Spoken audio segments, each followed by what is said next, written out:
partido al cual tampoco han querido afiliarse, ¿no? Esa es la situación. Y es parte de toda una trama que ha tenido distintos movimientos, ¿no? Había una parte que estaba en la capital federal, que investigaba el juez Casanelo, la cual, por alguna razón que escapa a mis conocimientos jurídicos, pero me puedo imaginar perfectamente cuál es, fue derivada al juez electoral de La Plata después de una decisión de este camarista Irurzún. El juez Ernesto Kreplak es el que está a cargo de la causa. Plata es el que está a cargo de la otra parte de la causa, que es la única que en realidad se sigue investigando. ¿Cómo se enteraron estas personas a las que usted representa que los habían utilizado para poner dinero en una campaña de la cual ellos no sabían absolutamente nada? Se conoce la investigación periodística y que salen los nombres de los aportantes, se encuentran en las planillas y bueno, me vienen a ver y me dicen, bueno, nosotros nunca aportamos, jamás nos afiliamos y nos encontramos con esta situación. ¿No? Nos presentamos, se presentaron en el Juzgado Federal de La Plata, porque en realidad la campaña electoral fue en La Plata para la gobernadora Vidal, para los senadores Bullrich y González y los diputados Ocaña y Flores, y es allí donde se cometieron una serie de delitos, porque en realidad lo que se está investigando son delitos que nada tienen que ver con lo electoral. Esto es, se falsificaron documentos públicos para hacer aparecer a esta gente primero como afiliada, después como aportante, y para blanquear un dinero que no sabemos de dónde vino, lo cual hace presuponer que es un origen ilícito, y eso es lavado de dinero, claramente. Luis, ¿no? ¿los aportes son montos chicos? Son montos de 2.500, 3.000 pesos aproximadamente, a veces fraccionados en 2 oportunidades, que para ellos son muchísimo. Estamos hablando de gente que depende de planes sociales para sobrevivir, que está en una situación de alta vulnerabilidad y de la cual se aprovecharon para esta maniobra, ¿no? Esto es lo más grave, creo. Sí, aquí tenemos otro número, porque el juez identificó 4.720 aportantes, de los cuales 1.147 son beneficiarios de planes sociales y también son beneficiarios son monotributistas sociales también. Esa es la situación de los representados por mí. Efectivamente. Y bueno, y estamos en una situación en la cual el juez federal de La Plata pidió que el doctor Kreplak se inhibiera, que le remitiera las causas, diciendo que son nada más que cuestiones electorales. No son nada más que cuestiones electorales, claramente se trata de delitos penales para los cuales la justicia electoral no tiene competencia. Si se mandara así, se taparía lo que es la faz penal de esto, que tiene penas que van hasta los 10 años de prisión y que hay que establecer quiénes son los responsables. Yo recuerdo que Baradel denunció que muchos docentes también se los habían utilizado como portante trucho. Figuran incluso muchísimas personas que han sido candidatas hasta del propio Partido PRO, de la Alianza Cambiemos, que figuran como aportantes y que han dicho que no lo han sido. Y la última medida de prueba importante que se produjo es la declaración de un colega de ustedes, Hugo Alconadamón, un periodista de La Nación, que ratifica los dichos que publicó en un libro sobre la forma en que Mauricio Macri, Nicolás Caputo y otros orquestaban los aportes para las campañas. Es decir, Macri les pedía el 1% de su patrimonio a los empresarios, les decía no se preocupen porque después van a ganar mucho más, y les pedía que esos aportes fueran en negro. Eso se encargaba Caputo. Incluso Alconadamón menciona cifras muy contundentes, es decir, se recaudaron 26 millones para repartir entre los fiscales que participaron en la elección del 2015 en la provincia de Buenos Aires, donde en esa elección el comando estaba unificado con el comando central de Cambiemos. Distinto es el caso del 2017, que es el caso de los aportantes que represento yo, donde la provincia tenía su propio comando de campaña, estaba el jefe de gabinete, Salvay, como jefe de campaña, y después una serie de responsables, la más conocida tal vez la contadora INSA. Claro, la única reacción del gobierno bonaerense fue pedirle la renuncia a la contadora del PRO de la provincia de Buenos Aires. Hay una serie de personas que son responsables, es decir, desde la gobernadora Vidal, que además es presidenta del partido y que no puede ignorar qué es lo que pasa, hasta los encargados de finanzas, los encargados directos de la recaudación, que son Alfredo Irigoyen y Carla Chaván, y toda una escala, ¿no? Y los propios candidatos no sabían de dónde salían los fondos e ignoraban por completo cuando otros candidatos que han sido candidatos a otros puestos sí hablan de que conocían los mecanismos. Ustedes seguramente habrán visto a quien fue candidato a intendente en Ituzaingó denunciar todo esto, ¿no? Acá las imputaciones o la acusación son falsedades ideológicas y también lavado de dinero, ¿no? Sí, eventualmente puede configurarse alguna modalidad de la asociación ilícita, porque si esto se decidió previamente, es decir, si hubo un acuerdo previo entre varias personas para cometer una serie de ilícitos, porque falsificar aportantes y hacer aparecer dinero que no se sabe de dónde son conductas ilícitas, eso es una de las modalidades de la asociación ilícita, ¿no? ¿Y cómo están estas personas a las que usted representa? ¿Siguen preocupadas? Sí, por supuesto, están preocupadas, sobre todo porque, a ver, estamos en una situación en la cual, en general, la gente no puede creer en el Poder Judicial. Lo que estamos viendo una demolición cotidiana de lo que es el Estado de Derecho. Entonces, hoy la Justicia Federal de La Plata tiene una posibilidad de demostrar que hay algo distinto, que no es todo lo mismo, que se investiga en serio y que las responsabilidades, no importa quiénes sean, se investigan a fondo. Porque la verdad lo que estamos viendo es todo lo contrario, ¿no? Es decir, causas inventadas, fotocopias de cuadernos que nadie sabe dónde están, maniobras para determinar quién es el juez que debe intervenir, lo mismo que han hecho en este caso con el juez federal de La Plata, que es un juez federal nombrado por Cambiemos, ¿no? No nos olvidemos de eso, y donde también se apartó al fiscal que intervenía en la justicia electoral para poner otro también más favorable a las posiciones del gobierno. Entonces la gente puede creer en lo que se llama erróneamente la justicia, porque el Poder Judicial no es la justicia, debería administrarla. A veces algunos jueces lo hacen, en gran mayoría de casos hoy estamos viendo lo contrario. Entonces hay una preocupación, sobre todo porque no se sabe qué tipo de reacción puede haber o qué tipo de represalias incluso. ¿Confía en este juez, en el juez Kreplak? Sí, ¿Confía usted? Sí, por supuesto, queremos confiar en él y estamos esperando. Pero no es solamente algo que resuelva él, también tiene que resolver el estamento superior, que es la Cámara Federal de La Plata. Entonces, bueno, veremos qué dice en definitiva la Cámara Federal de La Plata, si como nosotros creemos que debe ocurrir, sigue investigando la justicia federal a cargo del doctor Kreplak lo que son delitos penales, repito, delitos penales, no simples faltas electorales, o si por el contrario se intenta tapar todo y mandarlo a la justicia electoral, donde dormirá el sueño de los justos. Porque además hay que tener en cuenta una cosa, si se comprueban estos delitos, si se comprueba que las faltas electorales, cosa que se está haciendo, ¿no? Porque ya Kreplak ha comprobado que hay una serie de aportantes que no pueden haberlo sido, que hay una serie de maniobras, por ejemplo, figuran en 2 días, una cantidad de aportantes en 2 bancos, uno de Recoleta y otro cercano a la Casa de Gobierno, haciendo todos aportes el mismo día, a la misma hora, en el mismo cajero, lo cual es absolutamente imposible, ¿no? Entonces, nosotros confiamos en que esto va a quedar ahí y que eventualmente se tendrán que tomar las responsabilidades que tengan. A lo mejor no todos tienen responsabilidades penales, pero la ley también prevé que los responsables partidarios sufren sanciones. Ustedes conocen el caso de Miguel del Cel en Santa Fe. Bueno, lo mismo le tendría que pasar a la señora Vidal, es decir, si es la responsable del partido, es la responsable de las faltas electorales que comete ese partido, y eventualmente se la puede sancionar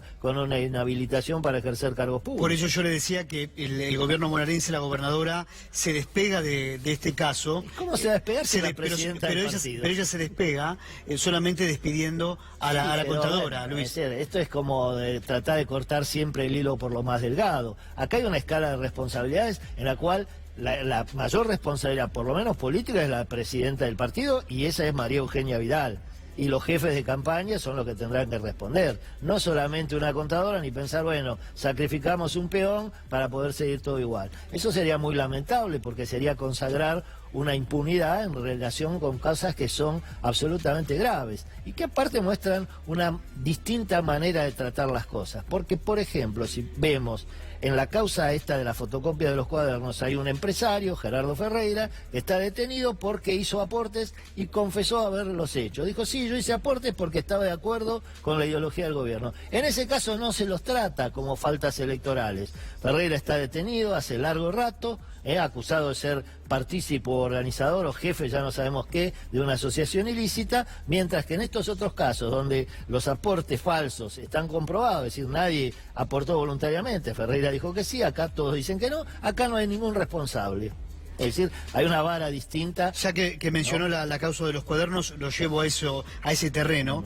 Permítame, ¿qué opinión tiene usted sobre este abuso que hay en Argentina de las prisiones preventivas? Esto es una persecución política que es parte de esto que yo llamo la demolición del Estado de Derecho, de las garantías democráticas, de lo que es la garantía de acceso a la justicia y del debido proceso. Es decir, que gente que no tiene ninguna condena firme esté privada de su libertad por estos casos, mientras gente que sí está condenada, como los represores condenados por crímenes de lesa humanidad, es enviada a su casa con arrestos domiciliarios, que en realidad es una forma de libertad anticipada, demuestra el distinto tipo de tratamiento que hay. Y la persecución enfilada, porque todos hemos escuchado cómo de distintos abogados han manifestado que se les exige a quienes están involucrados en la causa que delaten a otros, y específicamente que mencionen a funcionarios del anterior gobierno para que entonces se pueda seguir con esta cosa armada, que aparte es casi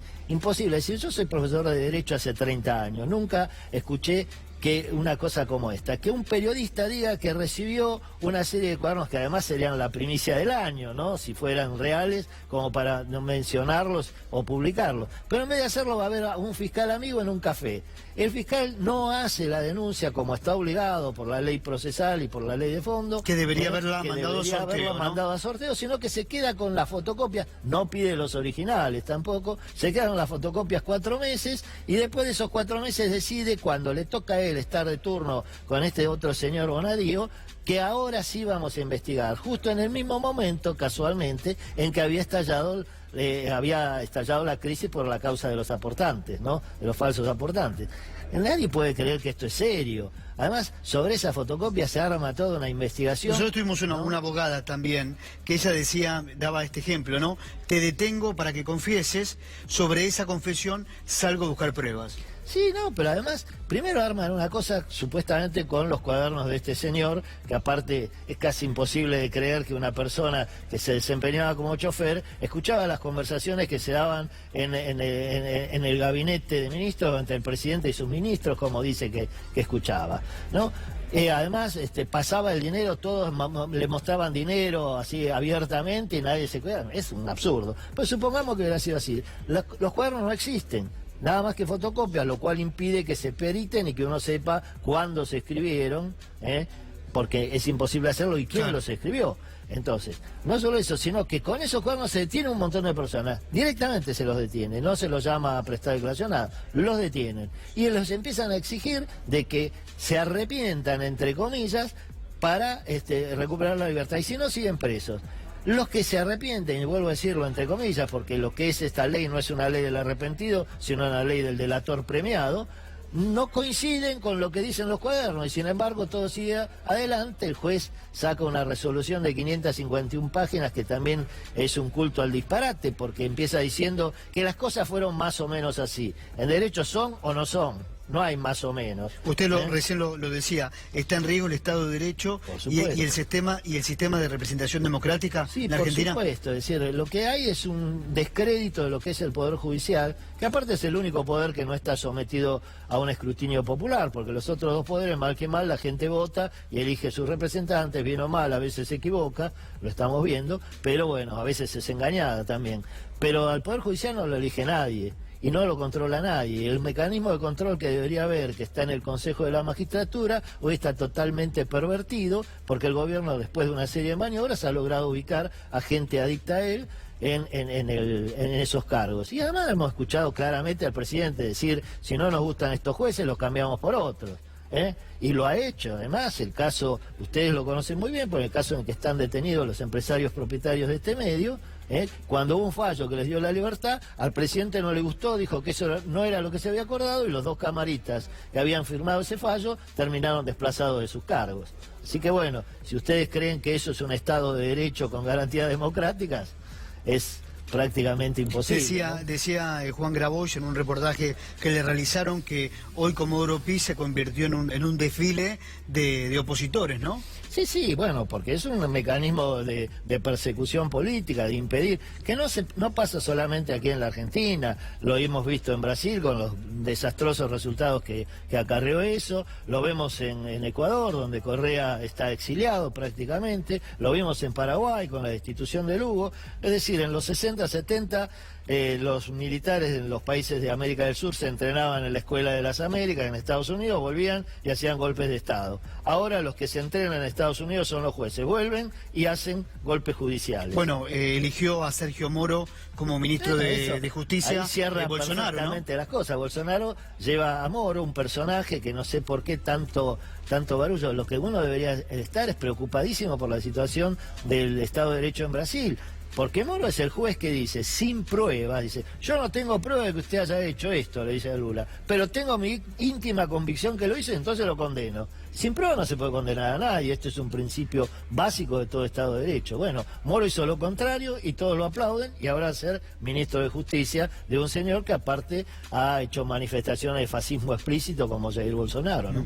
¿Puede haber una acción parecida a la que ocurrió en Brasil con la expresidenta aquí en Argentina?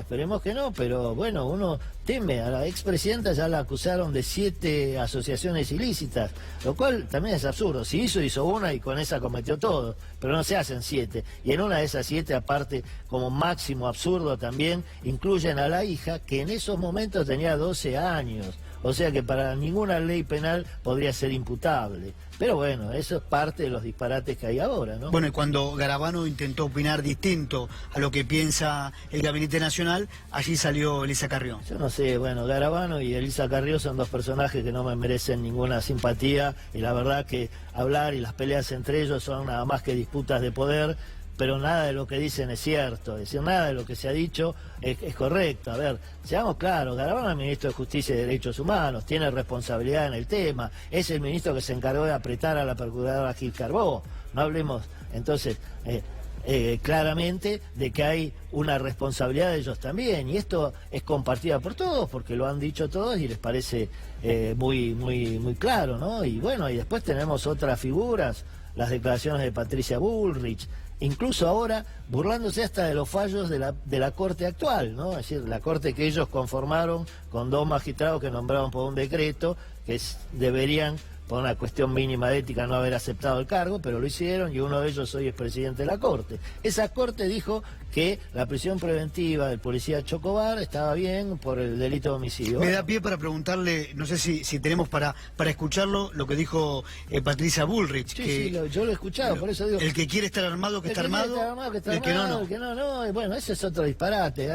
Además hay un delito que es tenencia de armas, que ella debería saber que existe, y que obviamente si usted sale armado y lo encuentran armado, lo pueden acusar de ese delito, claramente. Pero no es lo más grave es lo que dijo acerca de Chocobar. Es decir, matar a una persona por la espalda no es defender a nadie, y eso no puede ser objeto de ningún tipo de aplauso.